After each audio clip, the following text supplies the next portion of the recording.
Hi everyone, I'm Eve, and I'm from Japan. Today, I want to tell you about something very special here. It's called Golden Week. Golden Week is one of my favorite times of the year. It's a holiday week at the end of April and the beginning of May. Many people get time off from work or school, and it feels like a mini vacation. So, why is it called Golden Week?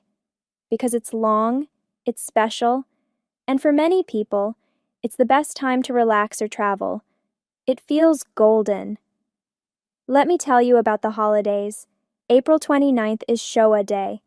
This day remembers Emperor Showa. It's a time to think about Japan's past. May 3rd is Constitution Memorial Day. This celebrates Japan's constitution.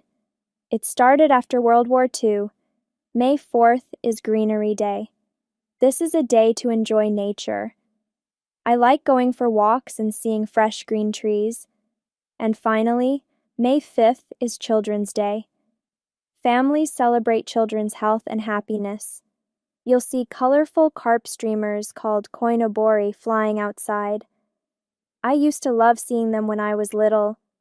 If the holidays line up well with the weekend, some people get over a week off.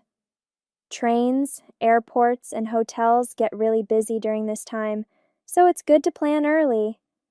Well, that's Golden Week in Japan. 4 national holidays, 1 happy week, and lots of fun. Thanks for watching. I hope you learned something new today. See you next time. Bye.